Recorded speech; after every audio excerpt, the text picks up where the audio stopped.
விஜய் அந்த கரூர் விவகாரத்துல விஜய் பேசவே இல்லை. அந்த ஒரு வீடியோ மட்டும்தான். அவங்க கட்சிக்காரங்களும் எல்லாருமே கிட்டத்தட்ட தலைமறைவு 2 நாளைக்கு முன்னாடி தான் வந்தாங்க. அவர்கள் பேச வேண்டியதெல்லாம் சேர்த்து எடப்பாடி அவர்கள் பேசிட்டு இருக்காரு.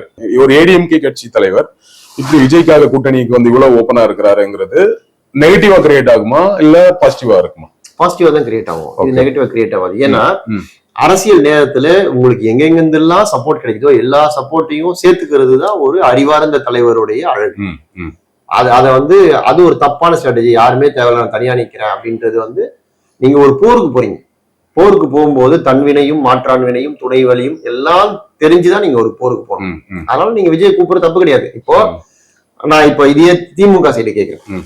திமுக ஆட்சியில் இருக்கக்கூடிய கட்சி, 4 ஸ்ட்ராட்டஜி கம்பெனியை வேலைக்கு வச்சிருக்க கட்சி, மறுபடியும் இன்னொரு 15-20 வருஷத்துக்கு நாங்க தான் ஆள போறோம் அப்படின்னு முதலமைச்சர் நிறைய இடங்கள்ல சொல்றாரு. அப்படிப்பட்ட கட்சி நீங்க ஏன் மருது அழகராஜ்னு ஏடிஎம்கேல வந்த ஒரு ஆளை சேர்த்துக்கிறீங்க? ஏன் மைத்ரேயன் ஒரு ஆளை சேர்த்துக்கிறீங்க? ஆட்சியை பிடிக்கும்னு நினைக்கிற ஒருத்தர் இங்க இருந்து இல்ல ஆந்திரால சப்போர்ட் இருந்தா கூட கேட்டு வாங்கிப்பாரு. வாங்கிக்க தப்பு கிடையாது. அதுல என்ன தப்பு இருக்கு?